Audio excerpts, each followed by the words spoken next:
segundo. Primero, lo primero. Ya, continuar. Di mi consentimiento para la grabación. Ah, muy bien, muchas gracias.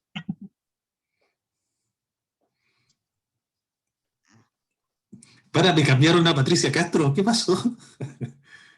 Ahí está. ¿Qué? Ah, soy versátil. Me peiné para la transmisión. Ya, vamos con los tres que están conectados. Vámonos ahí con Facebook en vivo y todo. Ya.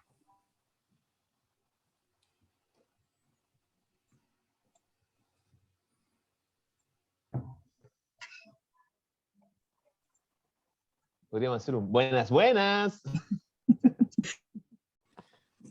Usted tiene el que tiene Iba a decir lo habilidades de Don mismo, aquí Francisco. falta Yo esa. no tengo. Habilidades de presentador. Si ya Sí, pues David, tú todos tenías un carisma conectados, natural para sí. hacer estas cosas. Ya, vamos nomás. Oye, en todo caso ya estamos conectados, estamos transmitiendo en vivo por Facebook, así que, bueno, presentémonos. Bienvenidas todas y todos a esta fría tarde de invierno. Estamos acá en distintos spots, Rancagua, Chimbarongo, Santiago, y vamos a preguntarle dónde están Machalí, hay que distinguir Machalí. Vamos a preguntarle a Juan, a María Paz, Claudio, ¿dónde están? Estamos hoy día transmitiendo, bueno, ahí, gracias a la coordinación de Marcela Silva, nuestra coordinadora del OCUBO regional, ahí llegó otro invitado más.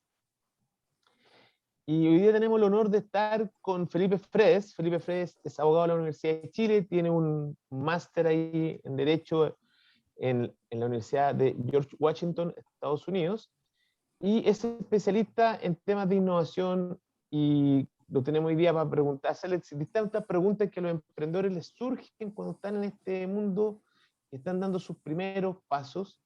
Ahí vamos a tener las preguntas abiertas al público. Juan, María, Claudio, Álvaro, siéntanse libre de preguntar. Y me gustaría que un poco se presentara la Marce también, Patricia y Karen. Marce.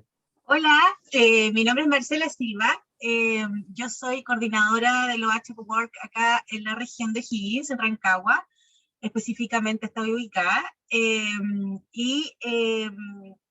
Eso, estamos buscando hacer un impulso al emprendedor, al emprendimiento, y dentro de esta actividad estamos súper contentos de que pueda estar con nosotros Felipe Fredes para poder solucionar algunas dudas que generalmente se nos hace en el momento de decidir emprender, y que es el primer obstáculo que a veces se nos presenta cuando no sabemos cómo empezar, qué hacer, qué sociedad poder es la mejor o la más adecuada.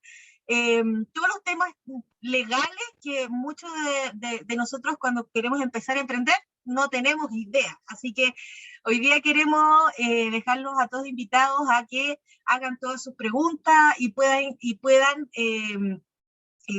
tener esta conversación un poco cercana y tener la confianza de hacer todas las consultas que tengan y aprovechar a Felipe que lo tenemos aquí. Así que eso, no sé si quieres presentarte también Felipe, para que podamos empezar con todas las dudas que se puedan generar. A mí de repente cuando me dicen, y yo sé que esto ya está en live y yo soy de repente muy desordenado para hablar, pero todo esto de los live a mí me da un poco de mono presentarme, como siempre trato de trabajar más en las sombras pero esta instancia a mí me parece súper bonita por el apoyo y el conocimiento que uno le puede ofrecer a los emprendedores, entonces, y tratar de hacerlo no en un lenguaje excesivamente jurídico, pero sí que haga sentido desde el punto de vista de los negocios, desde el punto de vista de cuáles son los riesgos que cada uno de los emprendedores tiene que mitigar al momento de emprender. O sea, pensando en el término de la palabra emprender, es comenzar un viaje que no está exento de riesgo. O sea,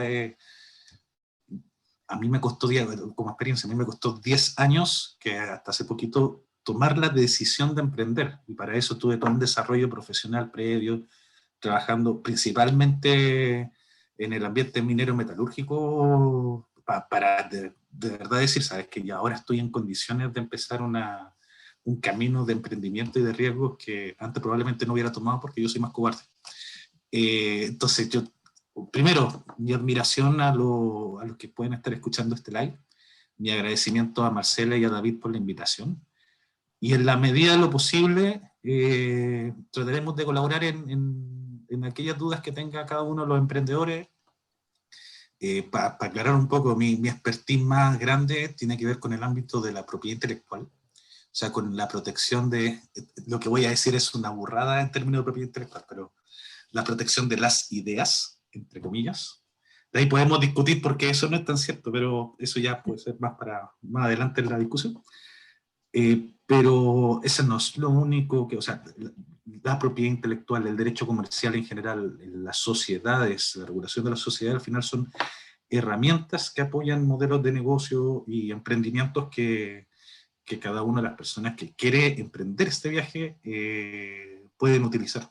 Ahora hay que saber cuál utilizar. Sí. Mira, yo creo que podríamos partir por ese punto. Ahí sería bueno que también nos vayan haciendo la pregunta por el chat, los que están conectados, o también por el canal de Facebook, ahí vamos a estar atentos. Muchas veces cuando se nos acercan los emprendedores, uno de los miedos que tienen es que le roben la idea. Ya han habido varias charlas del tema de Felipe, de cómo constituir una sociedad, qué sociedad es más adecuada, que lo podemos ver después, y siempre es interesante, que es una pregunta que surge, pero una de las cosas que nos encontramos frecuentemente es, oye, tengo una gran idea, y uno dice, ya, cuéntamela, chuta, y no te la quieren contar porque les da miedo a que se la roben. ¿Cuál es el proceso de invención, de innovación? ¿Cómo uno puede ir protegiendo desde que tiene una idea? Porque, por otro lado, los gringos son súper enfáticos y dicen, oye, la idea vale nada, lo que vale es implementar y llevar adelante la idea. ¿Cómo uno se puede igual proteger en ambos sentidos? ¿Qué instrumentos nos pueden ayudar hoy día en el marco jurídico de Chile? Mira, voy a partir al tiro con recomendaciones, porque de esa recomendación que voy a dar ahora va a salir una frase que no le va a gustar a los emprendedores, pero que a mí me hace sentido, y ahí ya pido mis excusas desde ya.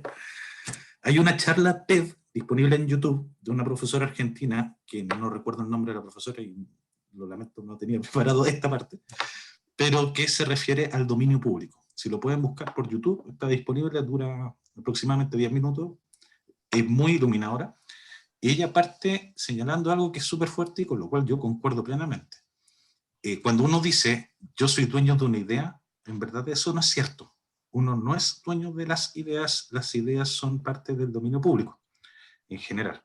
A mí se me pueden ocurrir cosas, pero lo primero que uno tiene que pensar para agarrar esa idea y ver la posibilidad de implementación comercial en el futuro, es pensar que yo no soy el único miembro de esta comunidad que llamamos mundo, a la cual se le puede haber ocurrido la misma idea.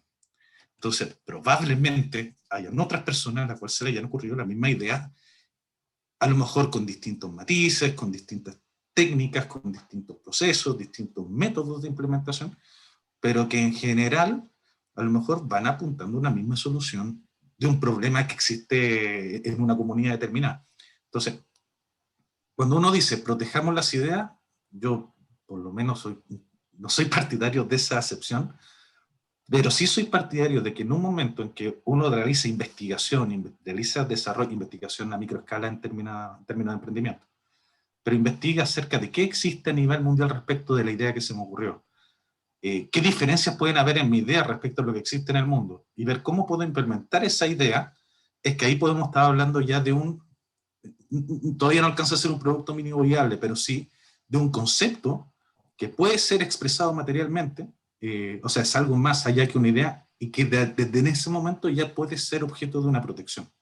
Y ahí uno podrá ver cuál mecanismo de propiedad intelectual va a ser el más adecuado para protegerla. Por ejemplo, puede ser a través de una patente de invención, puede ser a través de un diseño, un dibujo industrial, puede ser a través de un modelo de utilidad, hay varias. Si podemos extendernos en esta conversación más adelante, yo feliz, me encanta el tema. Pero lo importante es entender que las ideas por sí solas, tal como dicen los gringos, y en verdad no es porque lo digan los gringos, sino porque lo dice gran parte del mundo, independiente del modelo sociopolítico o económico que tengan, las ideas por sí solas no se protegen. Se protegen las expresiones de esa idea y que puedan ser reproducidas ya sea, por ejemplo, en el derecho de autor, que sean fijadas en un soporte material, o sea, una obra que uno pueda ver y sentir. Si en el caso de una patente de invención, un conocimiento que esté expresamente divulgado a través del documento, que tiene varias partes de la patente de invención, o cualquier otro mecanismo requiere la expresión de la idea que se quiere proteger. Y esa idea tiene que tener un grado de especificidad, ¿ya?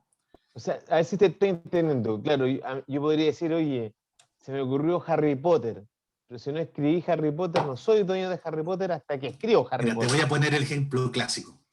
A mí se me acaba de ocurrir hacer la historia de un par de enamorados que viven en Verona, pero que no pueden consolidar su amor porque sus familias están peleadas y distanciadas y evitan que ellos se puedan enamorar. O sea, me acaba de ocurrir una idea brillante de romanticismo épico que pudiera plasmar en una obra. El tema es que esa idea por sí sola no es protegible, y no porque exista Romeo y Julieta, para los que no entiendan la referencia, sino porque el hecho de esta idea de amor prohibido, para ponerlo, es una idea tan antigua, y es una idea que a cualquiera se nos puede ocurrir como potencial obra de derecho de autor, que nadie podría evitar que otro escriba sobre la misma materia, ¿ya? Ahora, Romeo y Julieta alcanzó grados de especificidad por nombre de la familia, por cómo se desarrolla la historia, hasta que se creó una obra, la cual la obra, tal cual está expresada, es protegible por derecho de autor. Ahora, en el caso de Romeo y Julieta, eso ya está liberado al dominio público porque los plazos de vigencia del derecho de autor ya expiraron hace mucho tiempo. Claro. Pero tiene un nivel de especificidad. Y eso ocurre en general con todas las herramientas de propiedad intelectual que existen para proteger, entre comillas, de nuevo, ideas.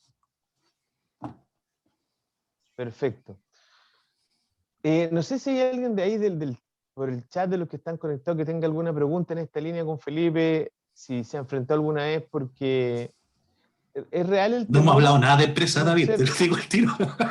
No, todavía no hemos hablado de una empresa, pero es que este tema de la propiedad intelectual, yo creo que son pocas las posibilidades que uno tiene, al menos de conversar con una persona que tiene este nivel de experiencia y ha sido tu campo de expertise, ¿cachai? De donde te has desarrollado profesionalmente, que si bien, como tú dijiste, lo has aplicado mucho en el ámbito minero, son los mismos conocimientos, los puedes expandir a otras áreas. Porque es verdad que nos encontramos mucho con el tema del temor que tienen algunos emprendedores de que uno le robe la idea. Y por otro lado también, a mí me ha pasado que a veces he sentido que me han robado más que una idea, ¿cachai? Entonces hay de los dos. ¿Cómo conocer el límite, ¿cachai? O sea, en este camino que tú dices, desde que tengo la idea que se me ocurrió esta historia de amor, una noche romántica acá de invierno con esta historia de amor de Romeo y Julieta, O sea, aquí ¿dónde no, un emprendedor en esa ruta desde la idea, cuándo puede empezar ya a proteger, a hacer como una estrategia? Porque entiendo que esto es como uno tiene que desarrollar como una estrategia de protección. así es. Mira, en principio, a mí también me ha pasado, David, que de repente siento que han robado ideas que a mí se me han ocurrido. Por ejemplo, uno dice, oye, podríamos organizar un foro sobre innovación, propiedad intelectual y transferencia tecnológica, pero enfocado en temas de inteligencia artificial, y de repente uno se lo comenta a alguien y alguien realiza ese foro. Y uno quedó como, Sí. ¿y yo después qué pasó? ¿Me robaste la idea? No, no me robaron la idea. Si eso, a ver, la inteligencia artificial lo está discutiendo desde la OMPI, que es la Organización Mundial de la Propiedad Intelectual, la Organización Mundial de Comercio, los países desarrollados ya tienen discusiones tremendamente avanzadas. Entonces yo no reinventé la rueda cuando hice esa propuesta de idea. No podría atribuirme el hecho de que, a mí se me ocurrió hacer un foro sobre eso. Entonces, siempre uno se siente medio afectado cuando alguien comenta de que podríamos hacer algo y después no participa en eso, pero en general estas ideas que yo son más comunes y que a cualquiera se lo podrían ocurrir no tienen cierto nivel de protección y probablemente además no le generen valor al negocio, y por eso mismo no se protegen. Entonces, si nos centramos en aquellas ideas o expresiones de ideas más especificadas que sí le pueden dar valor a un negocio, lo primero es construir un grado de especificidad del producto o del servicio. O sea, por ejemplo, si yo, mi idea es realizar un negocio que venda artículos eléctricos, pero respecto al cual uno de mis artículos eléctricos estoy implementando un software que yo he desarrollado y que modela ciertos pasos o parámetros que permiten el funcionamiento específico del software a través de un proceso, ¿ya? O sea, ya hay cuestiones que uno dice, ya, ahí hay activos intelectuales que proteger, porque por un lado está el código fuente del software, que es un lenguaje específico que se protege por derecho de autor. Y por otro lado, el método proceso que puede estar operando ese software, a lo mejor tiene un grado de invención porque es un método que no existe a nivel mundial. Para eso no debe existir a nivel mundial. Tampoco es como que uno dice, ya inventé un software, tengo un método patente. No, hay que evaluar primero, hay que hacer un proceso de vigilancia. Ahora, obteniendo un grado inicial de especificidad conceptual del producto, si yo necesito conversar con un tercero esta idea, la idea es primero prevenir que, entre comillas, no te roben la idea. Y para eso hay herramientas que son principalmente contractuales.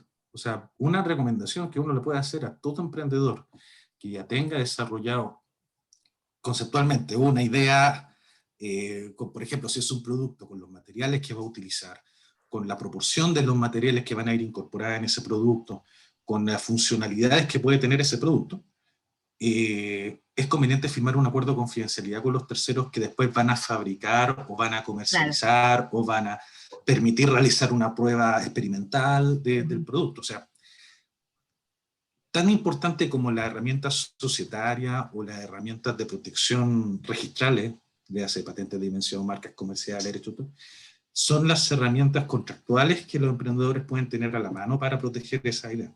Entonces, por ejemplo, si necesitan comentar la idea de un tercero, que es un fondo de inversión, que va a poner un capital de riesgo para poder masificar la fabricación o realizar una prueba industrial que no hubiera podido realizarse porque cuesta plata, es conveniente firmar o contratos de prueba que incorporen cláusulas de confidencialidad o derechamente un acuerdo de confidencialidad. Pero ese es como el mínimo que uno le puede exigir a un emprendedor respecto a su idea especificada y materializada y plasmable. Ya, o sea, que ya está en una situación conceptual de que uno ya entienda que se trata de un producto novedoso, distinto a lo que existe en el mercado. Eso podría responder yo. Perfecto. O sea, acá es súper importante lo que tú dices, como tener una idea y rápidamente uno empezar a bajar y a ser más específico, tratar de empezar a generar lo que en innovación se llama ya un prototipo, un producto mínimo viable, que sea algo más Es bueno concreto. pensarlo, claro, es bueno pensarlo, David, y esto yo imagino que ustedes ya lo han trabajado harto, que son estos temas de los ciclos de innovación. Entonces hay un ciclo que parte por una etapa de conceptualización, de ingeniería, en los casos que los productos requieren ingeniería, una etapa de prueba, donde puede ser una prueba comercial, o sea, si el producto mínimo viable es vendible al mercado, y para eso a mí me tocó, hice un diplomado en gestión de la innovación en alguna oportunidad, y queríamos vender una aplicación y salimos a preguntarle a la gente, oye, ¿usted consumiría esta aplicación? Esas típicas temas de marketing también son relevantes en los ciclos de innovación. Y está también ya cuando son productos más industriales, la prueba de validación industrial y comercialización, etc. En cada una de las etapas del ciclo de innovación probablemente hayan actividades para mitigar riesgos legales que uno tenga que ejecutar, que pueden ser contractuales, por ejemplo, la firma un NDA, pueden ser registrales a través de la propiedad intelectual, o también puede ser societaria, o sea, protegiéndonos nosotros respecto de la responsabilidad que nosotros vamos a tener a la hora de implementar un producto, implementar un negocio, hasta dónde la tenemos que limitar, qué capital podemos conseguir, cuáles son los giros, el objeto social al cual me puedo dedicar. Hay una serie de elementos que a lo menos los emprendedores debieran conocer y tener presente a la medida que van avanzando en su proceso de construcción de su negocio. Ya sea a gran escala de innovación, o sea, ocupando todas las etapas, o a micro escala, así como que un emprendimiento, tengo una idea que a lo mejor ya existe, no necesito propiedad intelectual, no necesito, o sea, es como llegar a hacer el negocio e implementarlo, pero aún así hay elementos o riesgos legales de los cuales uno se tiene que preocupar. Y en esos casos últimos, principalmente son societarios. Oye, hay Muy una bien. consulta antes que siempre se hacen los emprendedores y que me ha tocado mucho cuando he conversado con algunos de ellos, es que, ¿cuál es la diferencia, por ejemplo, entre una patente, o perdón, una protección intelectual y otra industrial? Mira, sí, legalmente en Chile es que existen dos leyes. la ley 17.336 regula el derecho de autor, eso se conoce como propiedad intelectual. Y la ley 19.039 protege la propiedad industrial, en donde se incorporan marcas comerciales, derecho de autor, no, perdón, no derecho de autor, patentes de invención, modelo de utilidad, diseño. Exacto. O sea, cualquier cosa menos derecho de autor, borren. Si están Derecho de autor es de propiedad intelectual. Así es. Esa es la gran diferencia. Propiedad intelectual, derecho de autor, propiedad industrial, todo el resto de los derechos registrales.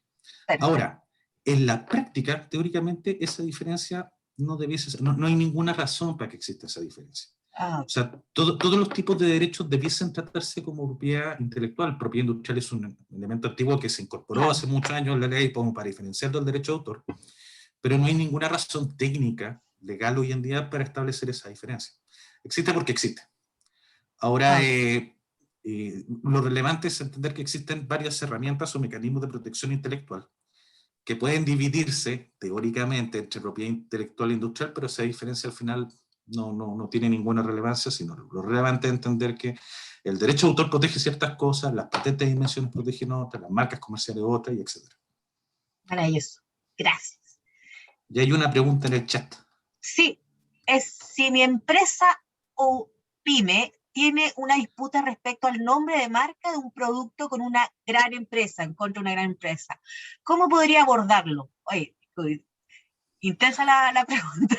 Con muchas, sí, es amplia, pero se puede resolver. O sea, primero hay que distinguir qué tipo de conflicto tienes respecto al nombre de la marca con esa gran empresa. O sea, si existe un problema de similitud de la marca, o sea, generalmente lo que ocurre es que uno inscribe una marca, por ejemplo, la marca Felipe, por poner un ejemplo, para un determinado giro, o para determinado producto, servicio, establecimiento de servicio industrial. Por ejemplo, yo lo hago para venta de calzados, pero una gran empresa dice, oiga, pero nosotros tenemos registrado Celipe para venta de calzados igualmente. Entonces, lo primero que hay que verificar en ese... Y la empresa grande presenta una oposición en medio del proceso registral. Y previamente te manda una carta que generalmente se conoce como cese y desistimiento, el famoso cease and desist. Entonces, ¿qué uno hace frente a eso? Primero, revisar cuáles son las condiciones por las cuales te están señalando que tú estás infringiendo derechos de marca de otros. En este caso existe cierta similitud, podría haber cierta confusión, pero por ejemplo, si se utilizara para un giro distinto, si yo utilizara Felipe para venta de calzado, mientras la gran empresa dice que es para venta de software, yo diría que ese conflicto no existe, pero vas a requerir un abogado que te ayude a defenderte en ese juicio de oposición.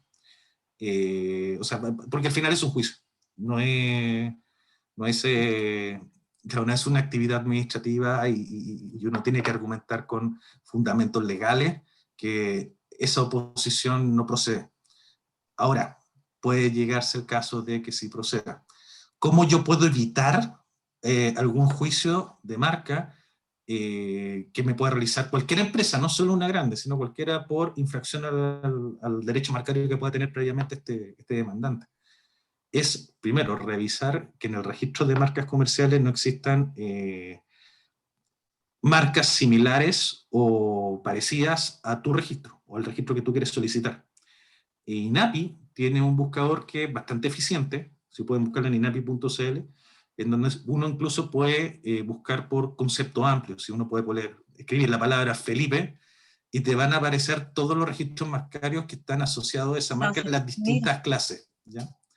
De ahí uno puede decir, ya, mi marca, no quiero decir con esto que ustedes construyan la marca en función del registro de marca de INAPI, ojalá sea así, pero generalmente no ocurre. Uno primero hace el proceso de marketing o de construcción del logo, de la imagen de la empresa, y después uno dice, ya, la construí, estoy satisfecho con eso, le voy a inscribir.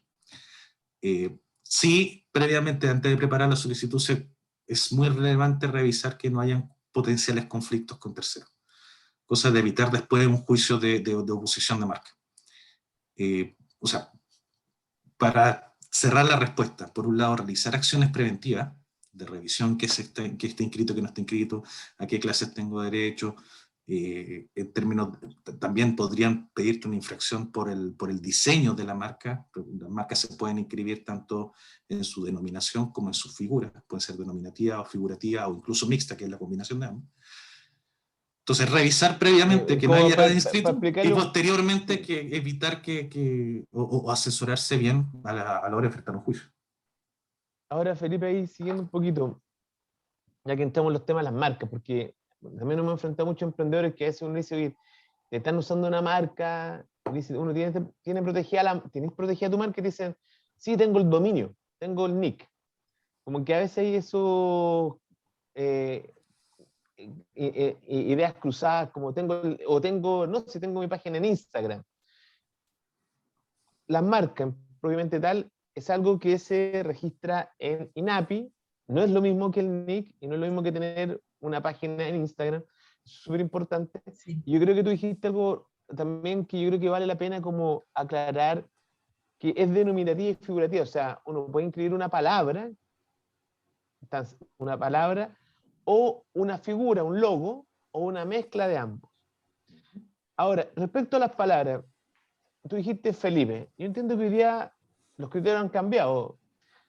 La fuente alemana inscribió denominativamente la fuente alemana hace quizás más de 40 años, y en ese tiempo se podía inscribir, pero hoy día si yo quiero inscribir la fuente argentina, no la puedo inscribir porque no puedo inscribir palabras que ya existen.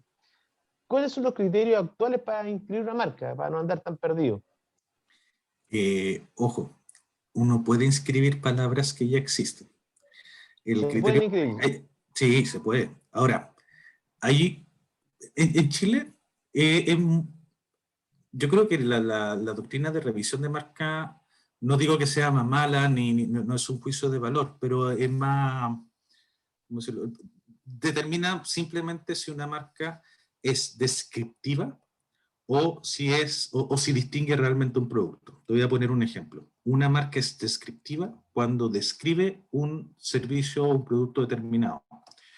Por ejemplo, yo no podría inscribir la marca Apple para manzanas, para venta de manzanas, porque estoy describiendo el servicio.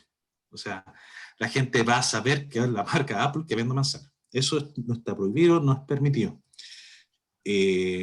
En cambio, si yo inscribo Apple para venta de servicios de software o de aparatos o artículos electrónicos, no estoy describiendo el servicio. De hecho, estoy distinguiéndome de la competencia a través de un logo particular, de un nombre particular, que no tiene que ver con el giro del negocio, y eso es absolutamente permitido. No conozco el caso de la fuente argentina, David, y a lo mejor hay otros limitantes que no, van más allá del uso de palabras conocidas. Pero, por ejemplo, si yo quiero inscribir la marca Zapato, pero para venta de maquinaria industrial, no hay nada que me lo impide. A pesar de que la palabra zapato existe y es útil. Ahora, yo no sé, yo no tengo mucha experiencia en marketing, pero no recomendaría ponerle a maquinaria industrial zapato, pero los emprendedores sabrán más que uno. Pero eso es permitido. Lo importante es evitar que una marca se vuelva descriptiva de un negocio.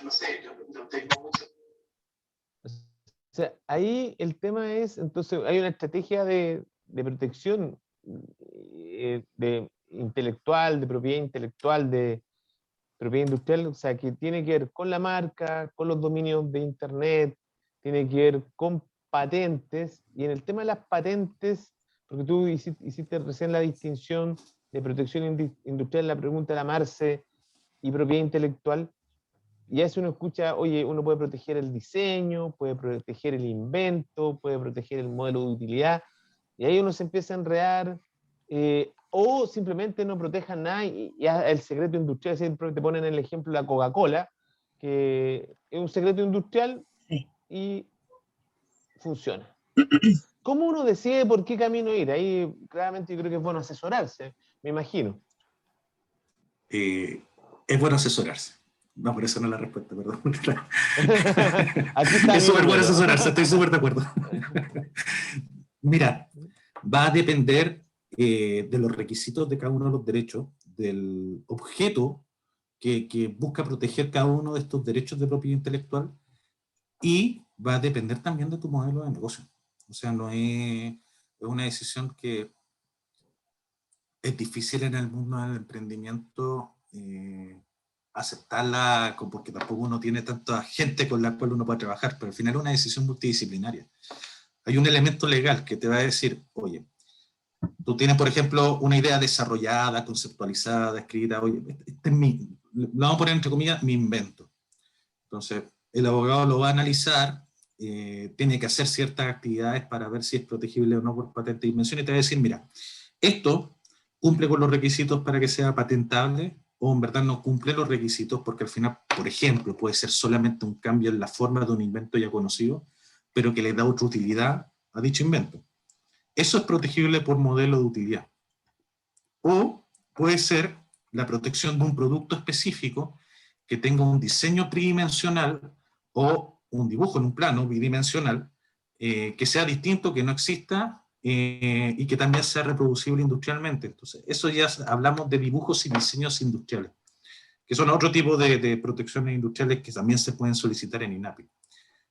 Entonces, va a depender del tipo de producto, va a depender de los requisitos propios que tienen los derechos de propiedad intelectual y también va a depender del modelo de negocio un poco. El caso de la Coca-Cola, al final tiene que ver con una decisión de negocio de decir, mira, prefiero mantener mi secreto empresarial por la mayor cantidad de tiempo que sea posible, que ahora ha sido más de 100 años, van a cumplir 200 en 50 años más, porque para mí va a ser o va a garantizar maximizar el valor de mi negocio, mantener esto en secreto, antes que, por ejemplo, patentar o publicar la patente de la fórmula de la Coca-Cola.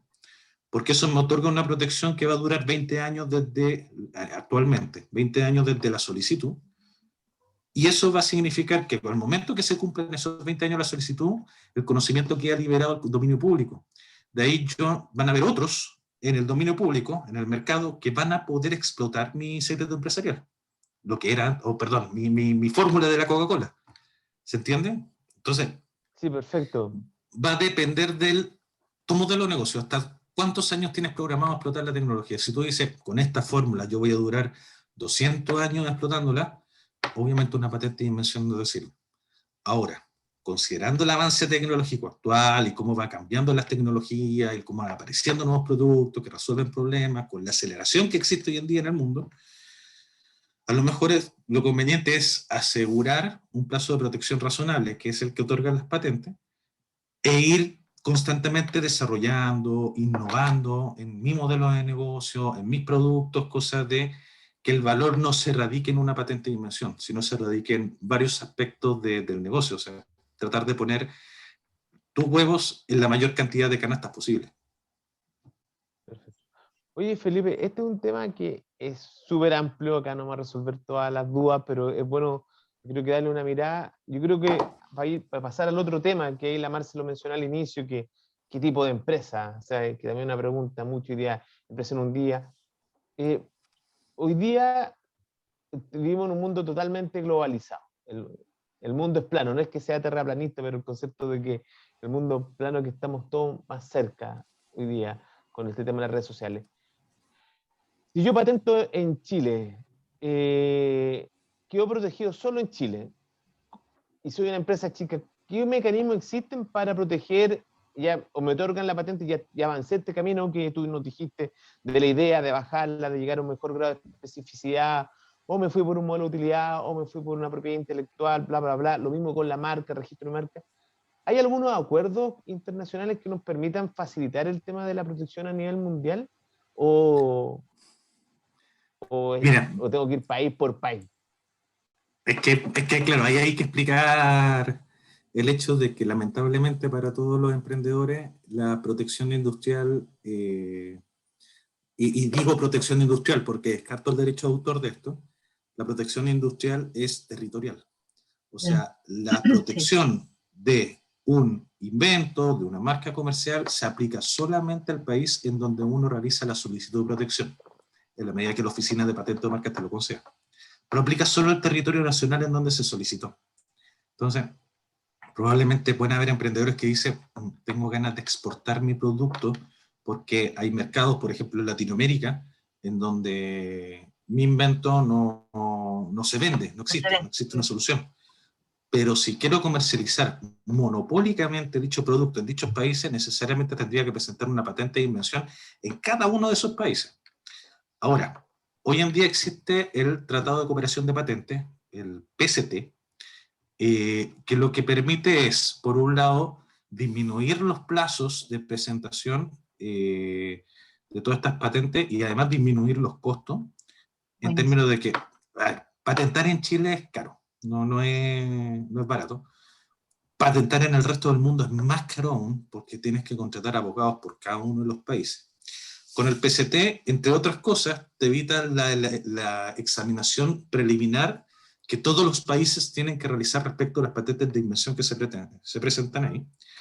Y, por ejemplo, Chile hoy en día es una oficina receptora de PCT y una oficina examinadora PCT, en donde la examinación preliminar internacional se puede realizar directamente en Chile.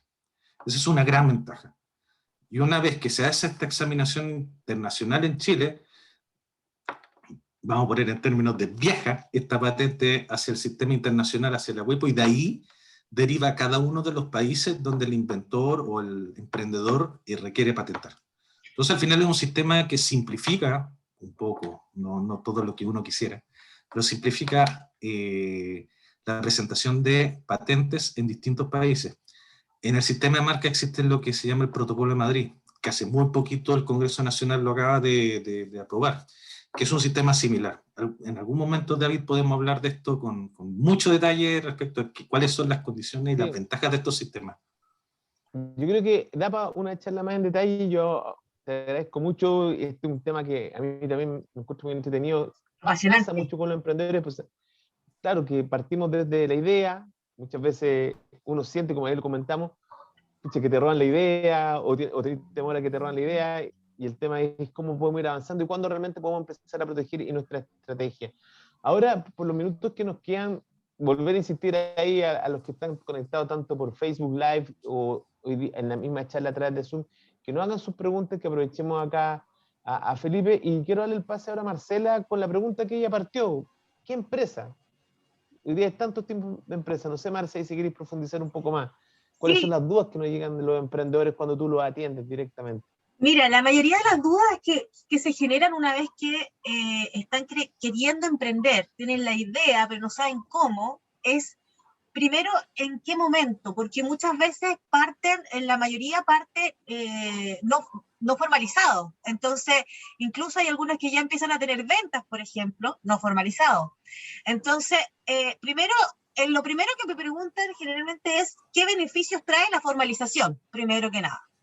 Y por otro lado, también es súper importante la duda que es, ¿cómo me formalizo? ¿Qué sociedad? ¿Cuál es la diferencia entre tener, o sea, yo puedo normal hacer una sociedad anónima, por ejemplo, o una EIRL? ¿Cuál es la caracterización entre cada una? Porque hay veces que la que más suena y que entre todos, pero no saben qué es por ejemplo, la SPA, la Sociedad por Acciones, pero porque les recomiendan esa, pero generalmente no saben el concepto que atrae, qué significa, qué implica. Entonces sería súper bueno que nos des como, más o menos como una idea de cuál podría ser o cuál tú recomendarías, o si hay alguna recomendación, por ejemplo, por tipo de proyecto, tipo de idea, o en realidad va a depender de qué. Mira, son varias preguntas dentro de una. Lo agradezco. Voy a ir por parte, como diría Jack. Perdón. Nuestro querido amigo Jack. Claro, nuestro amigo Jack. La primera pregunta del cuándo. Yo entiendo que hay muchas, más que nada por el hecho del ánimo que uno tiene de decir, oye, voy a empezar he trabajado en esta idea del negocio y empiezo a profundizar en ventas piloto, por ponerlo desde ese punto de vista, y me van llegando ganancias y de esto, está creciendo mi empresa, como a lo mejor ni siquiera tengo la necesidad de plantearme tener una instancia formalizada, que puede ser una sociedad, porque me está yendo súper bien. Así como yo con mi patrimonio personal, voy, construyo, vendo, me llega la plata a mí, súper bien.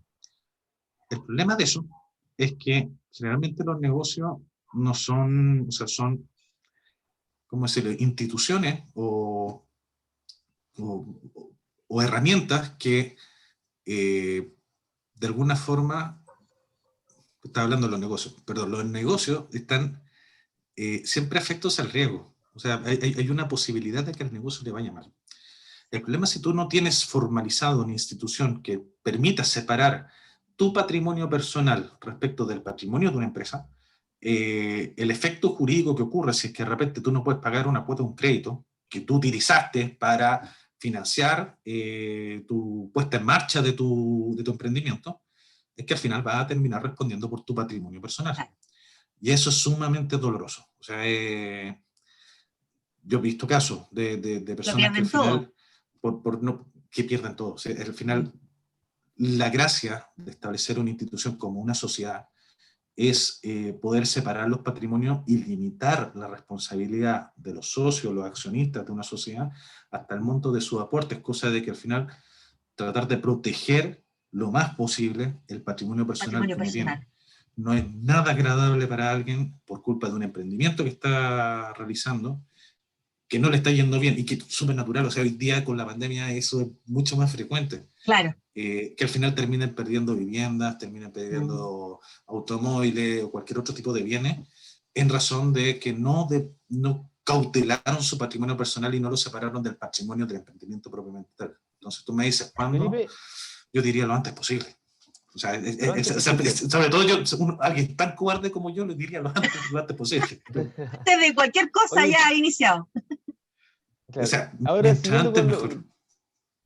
siguiendo con el tema que te planteó la Marce primero, o sea, mientras antes mejor, hay un tema de protección de patrimonio. Hoy día está la ley de quiebra, hay muchas, pero ahí, ¿qué empresa? Porque está la EIRL, hoy día está de moda la SPA, como que todo el mundo es una SPA, como dijo la Marce, muchas personas a veces no entendemos bien en profundidad cuál es la diferencia de una SPA. Siguen existiendo las sociedades anónimas, siguen existiendo las sociedades limitadas de responsabilidad. Que no han dejado de ser populares, David. O sea, en menor medida que la SPA, pero siguen algunos utilizándola. Entonces, cuando uno parte, ¿qué camino tomar? ¿Una IRL? ¿Una SPA? Depende de qué depende. Que depende de muchas cosas. O sea, la típica respuesta del abogado de estas cosas que hay que distinguir. Esa es la típica frase que usamos, y en este caso más que nada, porque, a ver, como comentario general antes de ir profundizando en cada uno de los tipos de sociedades, las sociedades, las empresas, no son el fin, sino el medio. Entonces, tu modelo de negocios no puede depender del tipo de empresa que tú conformes, sino al revés. O sea, la empresa que tú conformes, la sociedad, el tipo de sociedad que tú conformes va a depender de cuál es el modelo de negocios que tú estableciste para tu emprendimiento.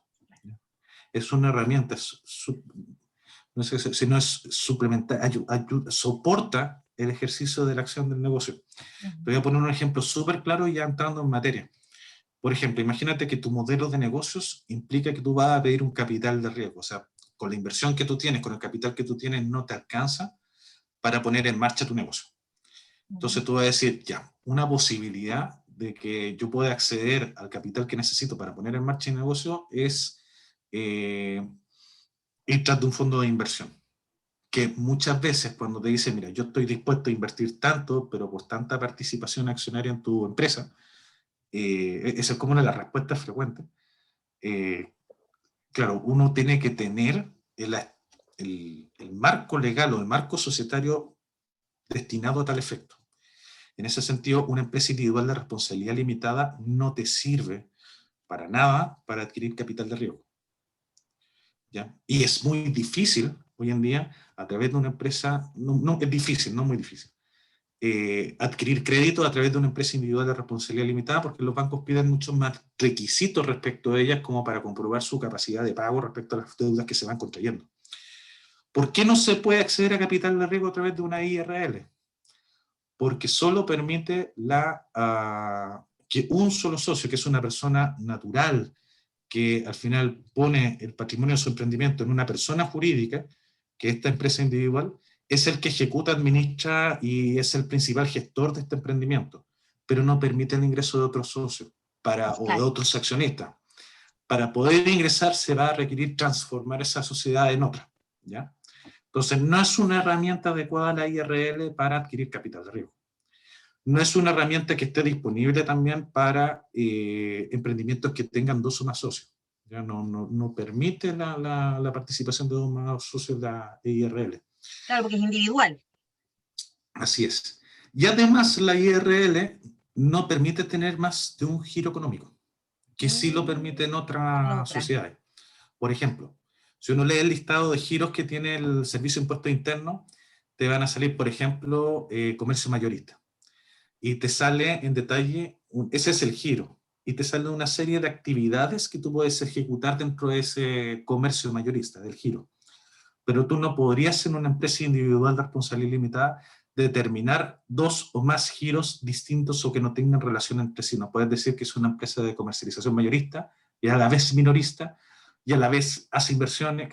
¿Se entiende la idea? O sea, está limitado a un solo giro de los establecidos por el Servicio de Impuestos Internos. La sanción a eso es que, que se incumple, y de hecho yo he visto varios casos de empresas individuales de responsabilidad limitada que tienen giro amplio, no pudiendo tenerlo. Y en ese caso la sanción es que la responsabilidad limitada que está establecida en esta empresa individual pasa a ser una responsabilidad ilimitada. O sea, el hecho de que al final antes respondías solamente hasta el monto del aporte que tú hiciste a la empresa individual de responsabilidad limitada, si tú amplías el giro, probablemente tú vas a responder no solo con el patrimonio de la empresa, sino también con tu patrimonio. O sea, no es gracioso, no es gracioso en términos de que no es una broma el hecho de fijarse bien qué giros yo quiero ejecutar dentro de mi empresa y si la empresa individual de responsabilidad limitada responde a ese tipo de actividades. Si quiero tener 2 más giros, no es una opción de la empresa individual de responsabilidad limitada. Oye, una duda, perdón, una duda con respecto a eso mismo, que siempre me lo mencionan, en más de una oportunidad me lo han preguntado, es que tú hablaste de los distintos giros, o sea, que se podía hacer dependiendo de la sociedad, poder tener distintos giros. Una vez que me preguntaron si yo tenía distintos giros, podía tener distintos socios para los distintos giros. Lo que yo tengo entendido es que no. O sea, tú tienes una sociedad y todos los socios que están en esa sociedad son socios de todos los giros, digamos. Corrígeme si me equivoco, pero es una pregunta, aunque no lo creas, súper frecuente. Lo que pasa es que, claro, uno trata de ponerse en los zapatos de quien realiza la pregunta, para entender un poco cuál es el contexto. Pero es cierto, de repente cuando uno hace un emprendimiento, cada uno de los socios tiene distintas capacidades que pueden aportar al negocio. Eso, claro. O sea, uno tiene habilidades de marketing, otro tiene más habilidades ingenieriles, otro, etc.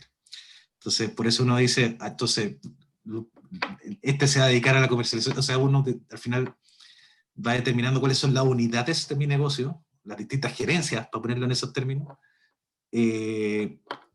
o administradores de una unidad de negocio específica, pero eso no quiere decir que los socios sean socios de una parte del negocio. O sea, si eres socio de una sociedad, al final lo eres por toda la sociedad. Claro. O sea, tu capital accionario no es divisible por tipo de unidad de negocio.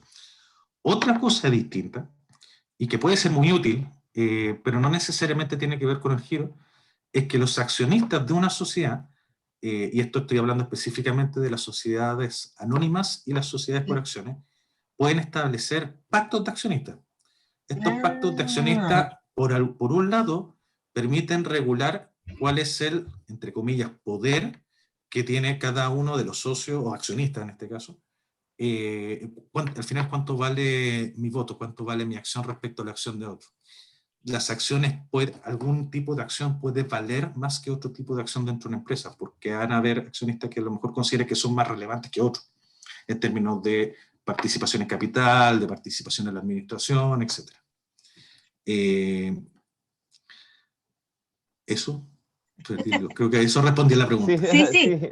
Oye, o sea, existen instrumentos legales como para dividir categorías Poder. de socios, ¿cachai? O sea, existen por ejemplo, yo he visto varias, me ha tocado hacer sociedades que tienen acciones tipo A, que tienen un poder de voto mayor que las acciones tipo B, e incluso en los pactos de accionistas se puede regular que las acciones tipo B van a votar igual que las tipo C. Entonces, o sea, al final, los accionistas de una empresa pueden jugar a determinar distintas reglas entre ellos, cómo administrar esas acciones, y además distintas reglas para ver cómo se pueden ceder estas acciones. Y ahí aparece el derecho preferente de venta, Ok, de hecho, o el derecho por ejemplo, si existe un tercero que quiere adquirir acciones de uno de los accionistas, este accionista puede arrastrar a otros para que se venda una mayor participación, etc. Hay distintas cosas que se pueden regular. perfecto. Oye, hay un par de preguntas. En Carmen el chat, Castro, que sí. todavía sigue en el chat. Dice, ¿cuánto hay que pagar para inscribir una marca en INAPI? Y la segunda pregunta, y está relacionada con esto que estamos hablando, ¿y se hace después o Antes o después. de iniciar actividades? Eso lo preguntan harto, ¿ah? La segunda, sobre todo. Es que sí, mira, en todo, o sea, cuánto hay que pagar para inscribir una marca no depende, depende de la tasa que INAPI tenga establecido en su página web, está disponible ahí. Lo que yo recuerdo es que creo que es un UTM al inicio, creo que era otro UTM, tengo que corroborar, pero no es más de 3 UTM, ¿ya? No es un costo muy alto para inscribir, ¿ya? Sí hay una tasa que se tiene que pagar, no solo por la inscripción propiamente tal, sino cada vez que uno va, transcurrido 10 años, uno tiene que ir renovando esta marca.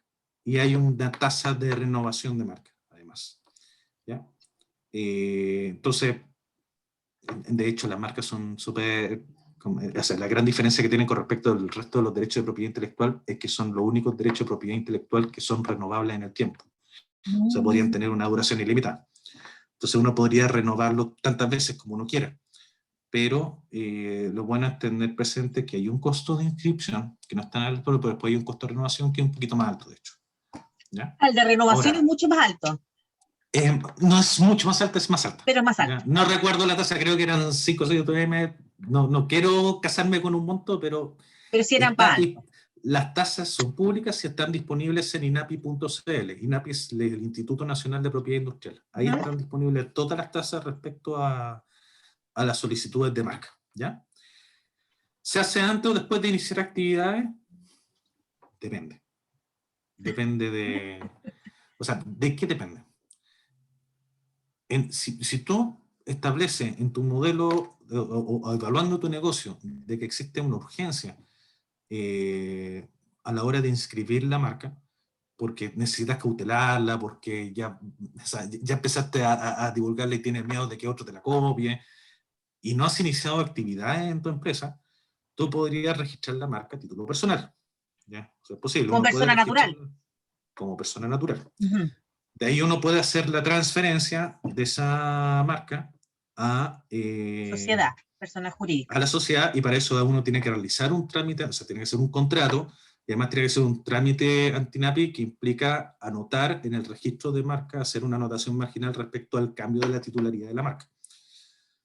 Ahora, si es posible evitar eso, el inicio de actividades de una empresa hoy en día no requiere un plazo tan grande. O sea, una sociedad en general, el plazo de inscripción bajo el modelo tradicional de inscripción y publicación es de 60 días contados desde que se conforma la escritura social, ¿ya? Si es una SPA, el plazo es de un mes, o sea, es más breve. Y de ahí, pasado ese plazo, uno puede iniciar actividad en el servicio de impuesto interno. Si es tu empresa en un día y tienes firma electrónica avanzada, eso ocurre con como diría Gary Medel, con la chispeza de los dedos. O sea, ocurre de inmediato. Y de hecho, el servicio de impuestos internos de inmediato te asigna una RUT, que no implica que haya iniciado actividad. Entonces, probablemente te evites el costo, porque además hacer la transferencia de marca de una persona natural a una persona jurídica también tiene un costo. Te evites ese costo si es que aceleras la iniciación de actividades de tu empresa. No estamos hablando de plazos muy largos, ¿ya? Oye, con respecto a eso mismo, a ver, convendría, por ejemplo, que traspasarlo? O sea, ¿podría quedar, por ejemplo, a nombre de mí como persona natural o la empresa tendría que, una vez que yo inicie actividades y tenga un giro como persona jurídica, puedo hacer uso de esta marca, digamos? ¿Tengo que como sí o sí traspasarla o no es necesario? Yo diría que Siendo yo la dueña. no es estrictamente necesario, Okay. pero sí es conveniente. Perfecto. ¿Y por qué es conveniente? Porque al final una marca comercial es un derecho. Claro. Y es un derecho que incluso podría ser comprendido dentro del capital de una empresa. ¿Ya? En la medida que las marcas puedan ser valorizadas. A ver, esto es también importante como para ir aclarando qué compone una escritura social, qué compone una empresa. Una empresa tiene un objeto, ya lo dijimos un poco con estos de los giros de la empresa. Tiene socios y también tiene un capital. Y ese capital lo pueden construir bienes muebles o inmuebles, derechos, acciones de otra empresa, etc. Dinero, que es como el principal capital que ya se utiliza para la construcción o para la confección de escrituras sociales. Entonces, en ese sentido, un activo intelectual como una marca o una patente de invención, en teoría, podría ser incluso parte del capital social. ¿Ya? Es más, tener una marca comercial registrada o, si es que tienen un invento, una patente de invención, al final es una garantía para los bancos de decir, este señor tiene un activo, tiene un derecho que está concedido. Entonces, es un apalancamiento para la obtención de fondos, tipo crédito, tipo capital de riesgo, que da mayor seguridad a quien entrega esos fondos a decir, ya, o sea, hay activos, entre comillas, activados que son utilizables, que están protegidos, que están controlados por la empresa y que pueden ser utilizados para la comercialización. ¿Ya? Perfecto. Okay. Oye, Carmen, de nuevo nos hace otra pregunta. Dice, si inicio actividades, pero el primer mes no vendo, tengo. igual debo pagar IVA. La pregunta sería, pero... ¿cómo va a ser el ejercicio? Puedes declarar, Claro, tienes que sí o sí declararla, digamos. Claro, sí o sí tienes que declarar, pero no se paga. No se paga. O sea, el impuesto al valor agregado es sobre la venta de productos. Si tú tienes 0 venta de productos, ¿qué impuesto vas a pagar? Esa es la razonabilidad. ¿Ya? Pero sí debe declararla, es Así obligatorio. es. Sí, eso es súper importante, que hay que declarar. Oye, estamos llegando a la hora, se nos pasó volando y no sé, para ir cerrando, no sé si hay alguna Y no hablé pregunta nada más. de cuál, porque al final se supone que había una pregunta que resolver, ¿cuál sociedad me conviene más? Y no sabemos todavía cuál. Digo yo. Pero depende, dijiste, depende. Todo depende. Depende. ¿Ves? Lo voy a hacer acá, voy a tratar de hacerlo resumidamente. Si tú eres un emprendedor que tu modelo de negocio involucra la adopción de un capital de riesgo, te conviene una sociedad por acciones, porque de más fácil administración permite con mayor facilidad el ingreso de nuevos socios que aporten ese capital accionario, etc. Tiene las mayores facilidades. Tal vez una sociedad anónima en menor medida, pero también conviene para ese tipo de efectos. Si la empresa está conformada por 2 o más socios que tienen extrema confianza entre sí, a lo mejor sí puede convenir una sociedad de responsabilidad limitada, ya que está basada en la confianza de los socios. Si eres un solo socio y si tienes un solo giro y tu intención, tu modelo de negocio es explotar ese único giro de negocios que tienes, te conviene sí o sí una empresa individual de responsabilidad limitada. Una IRL. Porque es muy fácil administrar, es posible administrarlo todo a través de administración simplificada, que tu empresa en un día .cl te lo puede entregar fácilmente, entonces no es... Es simple, si yo soy mecánico y me dedico a la mecánica y me quiero formalizar, una EIRL. En mi giro, yo trabajo en... Claro, si tus servicios son servicios de reparación y mantención de automóviles, ponte tú, o de vehículos motorizados, para hacerlo un poquito más amplio, y no te vas a salir de ese giro, una IRL es tremendamente conveniente, sobre todo además si eres el único socio. ¿Ya? Sí hay que tener presente algunas cosas respecto al acceso a crédito, que es más una cuestión práctica que legal. La IRL de repente tienen mayores dificultades de acceso a crédito y tienen mayores exigencias que que otro tipo de sociedad. tipo de Así que sociedad? también va a depender de, incluso tienen dificultades para abrir cuenta corriente. Una cuestión que de repente no necesita advertir, si parte de los bancos al final protegen su riesgo. Y su interés. Oye, otra pregunta que hicieron también, antes de cerrar, que no se me vaya a ir, dejar en el tintero, es que yo puedo ser, por ejemplo, una SPA y resulta que hoy día yo no tengo ningún socio, pero tengo la intención de tener socios más adelante, pero soy una sola, yo, única. ¿Puedo generar una SPA o necesito sí o sí un socio? O sea, la SPA está hecha, es la sociedad, la única, Sí, que permite que sean uno o más socios al perfecto. momento de la constitución o durante todo el ejercicio comercial de esa sociedad. O sea, yo O sea, perfectamente tú podría podrías empezar ser con un SPA socio sola. toda tu vida en esa Sí. SPA. ¿Sí? Y con la Esa es una- posibilidad, en el ¿Puedo momento partir? que tú quieras, de hacer ingresar un socio. Perfecto. Pero puedo partir solo, como dice la Marce, entonces, lo que estás ratificando tú, pero Así formo es, una puedes SPA partir si tengo la absolutamente intención solo. de que, si tengo la intención, me conviene una SPA que en algún momento entre un socio o entre un socio capitalista, Por ejemplo, capital de riesgo para poder crecer. exacto. Así es. Así es. Ese es un Mira, dato y súper una, importante. Es Excelente. mencionar. sí, claro. Mira, y al final hay una máxima, porque ya sé que estamos finalizando, y si hay alguna otra pregunta la vamos a contestar para acá. La Carmencita ahí Sí, está. Carmen tiene ahí la mano arriba, así que Dale nomás, Carmencita, habla. Dale, Carmen. Hola, ¿me escucho bien? Perfecto. Gracias. Mi consulta es que yo tengo muchas dudas al respecto porque no sé muy bien los temas legales, pero yo tengo un emprendimiento de cosmética natural que se llama Pisciana. Pisciana. Entonces a mí me gustaría mucho inscribir como la marca Pisciana, pero a mí me da miedo iniciar actividades por el hecho de que a veces me va bien, a veces no vendo nada en un mes, ¿cachai? Y como qué sociedad me convendría a mí, porque yo soy solita, no, nadie se ha interesado en ser mi socio. Ah. Mira, o sea, varias preguntas, vamos a hacer el ejercicio ahora. Una primera pregunta que voy a responder con puras preguntas, de hecho. ¿Tu interés es tener otro socio? En un futuro sí me gustaría. ¿Te gustaría que alguien pusiera inversión en tu negocio para poder expandirlo? Para ponerlo en SPA. términos. Claro, Me estoy sí. Sí, adelantando. La Marce ya te contestó. O sea, una empresa individual de responsabilidad limitada en un inicio te puede ayudar a ti para ejecutar tu negocio en tu giro específico y administrarlo en forma simple. La SPA también puede ser administrada en forma simplificada, ¿ya? No es, o sea, hay facilidad en la administración de la SPA. En general, no requiere, o sea, de hecho, la ley permite que la administración sea libre, casi libre. Supletoriamente se aplica la ley de sociedad anónima.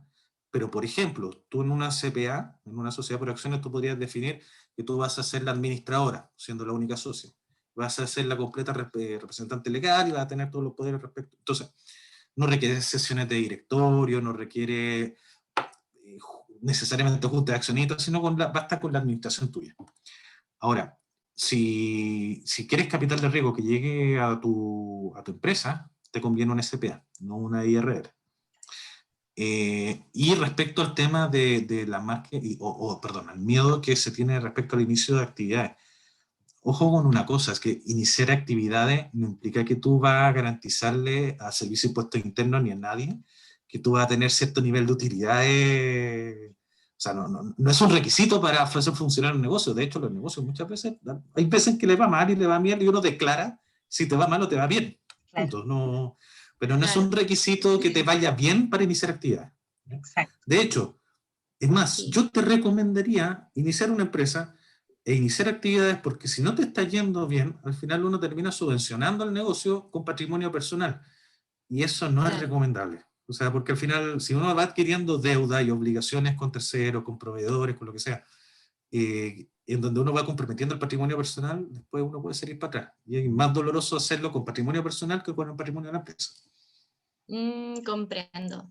Ya, ¿Ya? sí. Ahora me queda mucho más claro y como que me da seguridad porque como que nadie me había dicho como no, dale. Porque igual es como incertidumbre en cierto sentido a cómo están los tiempos. Es como Es un riesgo. poquito difícil. Es que riesgo. Es riesgo, yo lo entiendo Pero perfectamente. yo, Porque por ejemplo, puedo... ¿Sí? No, no, perdón, te interrumpí. Es que yo puedo iniciar actividades desde mi computadora acá por internet o tengo que acercarme al servicio puesto interno.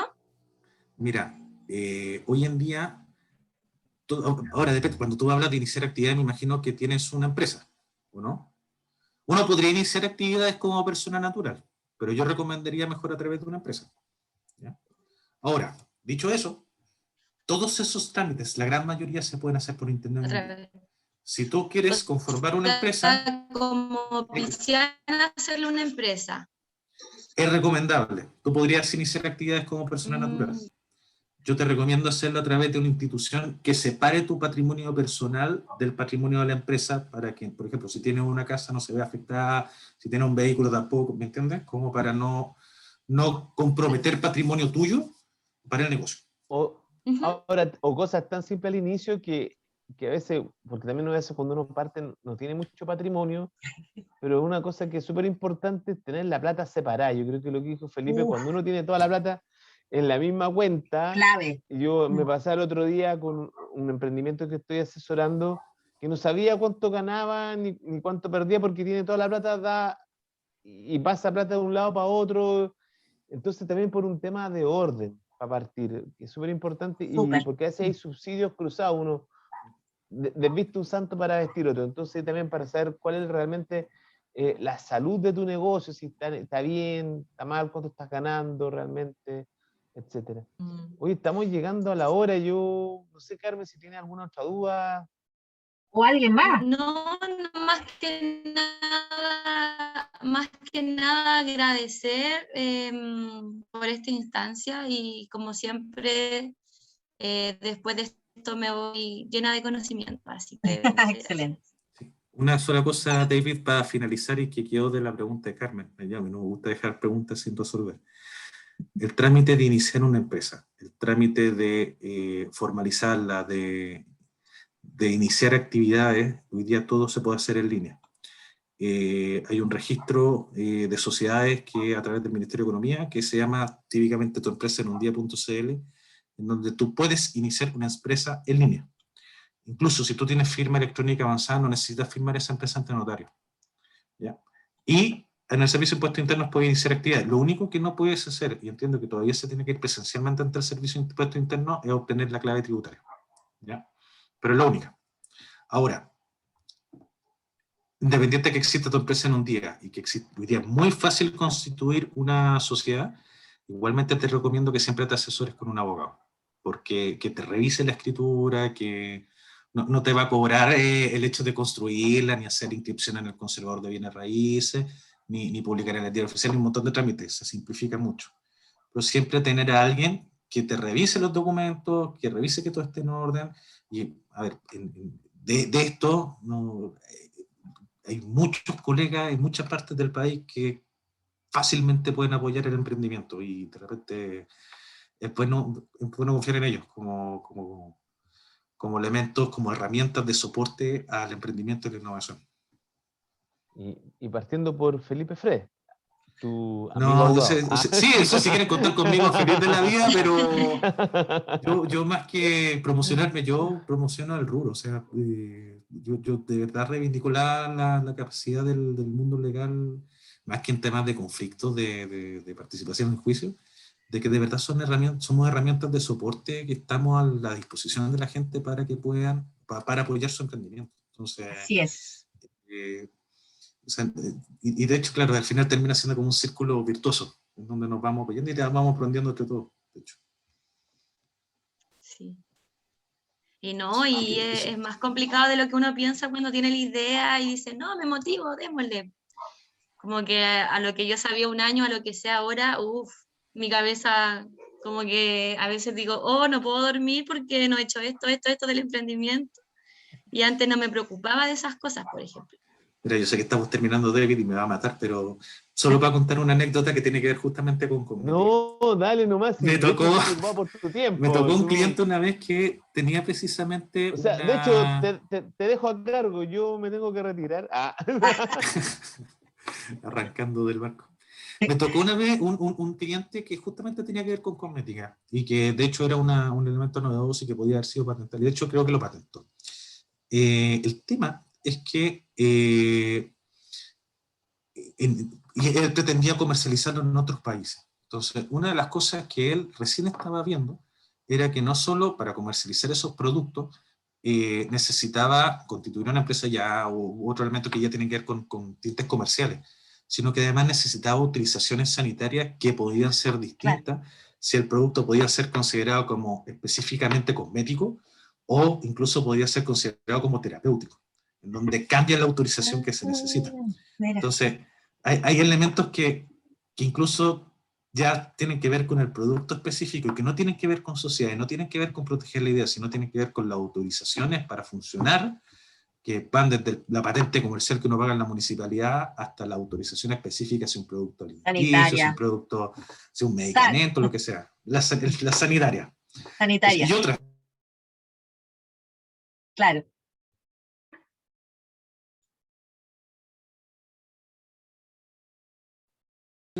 Y de ahí ocupar las herramientas legales que se requieren para apalancar ese negocio. Porque si se te pasa una, las infracciones de repente son muy dolorosas. Excelente. Totalmente de acuerdo. Muy bien. Dar el último espacio, la última oportunidad para una última pregunta. Agradecer ahí a Carmen. Yo creo que todas sus dudas han sido súper buenas para ir aclarando muchos puntos. No sé si hay alguna pregunta adicional. Me parece Marce, que ¿no hay no. nada más? No, al parecer nada. Karen atentamente está ahí mirando. Claudio, Alejandro, Bueno. Luis, no sé si hay alguien que tenga alguna duda. Al parecer hemos resuelto. Es que No, en ese sentido, no se te ocurre decir todo porque... No, pero solo agradecerle No, a Felipe que habló en emprendimiento, en un idioma más cercano, que se pueda entender. Entonces Claro. yo creo que por eso quedaron varios conceptos que alejan de repente al emprendedor o que te asustan, pero los acercaste y imagínate que ahora la Carmencita está ya decidida a formalizarse. Así que en ese sentido, muchas gracias Felipe por todo lo que nos comentaste hoy día. No, agradecer la invitación, agradecerle a Marcela, a David, a los emprendedores, porque de repente uno hace lo que hace también porque siente motivación para hacerlo y participar, no solo en la instancia de asesoría a emprendedores, sino también de estas instancias de entre comillas, formación, son súper satisfactorias. Y uno también va aprendiendo de ellas, o sea, de los distintos negocios, de las distintas expectativas, de que la pega de un abogado es precisa y tiene que mitigar cualquier tipo de error que se pueda cometer o de cualquier tipo de riesgo que pueda estar asociado a un negocio, en la medida de lo posible también. De alguna forma uno también va aprendiendo cómo uno hace mejor la pega, entendiendo los distintos o los casos particulares de los emprendedores. Entonces, bueno, uno sí aprendió también. Entonces, no, agradezco yo a ustedes, no me agradezcan a mí. Ese es el mensaje. Quieren lindo. Oye, eso. Bueno, Marcel, ahí yo no tengo nada más que decir. Solo agradecer la instancia y a todas y todos. Sí, agradecer a todas y todos, especialmente también a nuestro invitado estrella, agradecer por los conceptos, por la paciencia, por, como decía la Karen también, por hablar en idioma entendible, porque muchas veces sí, exactamente, a veces no entendemos cuando nos habla un abogado y es como demasiado técnico y la verdad es que nos perdemos. Así que muchas gracias por ser tan claro, por tener la disposición y agradecer a cada uno de ustedes que nos están siguiendo también por Facebook y a cada uno de los que ya siguen conectados con nosotros por estar más presente, por sus dudas, agradecer a Carmen Epiciana, porque en realidad yo creo que sus dudas también resolvió las dudas de muchos otros que tienen exactamente las mismas inquietudes. Y agradecer la instancia, pues nos veremos una próxima vez. Nos vemos. Y cualquier duda que tengan, me contacto disponible. Excelente. Súper. Perfecto. Lo compartiremos. Lo vamos a dejar publicado. Oye, Y- nos vemos el próximo mes. ¿Ya? y No, la- mi la teléfono, siguiente- no sean malos, no publiquen mi teléfono tampoco. Oye, Solo acuérdense correo, solo del correo. requerimiento para la próxima. Acuérdense, una idea. Sí, Ah, no, lo perfecto. vamos a anotar. Una idea, qué volando, la dejo ahí, la dejo ahí. La dejo ahí con un pin. Que Listo, estén muchachos, súper que estén bien. muy bien. Nos vemos. Chao, chao. Chao, chao. Chao, que estén bien. Chao, gracias. Muchas gracias.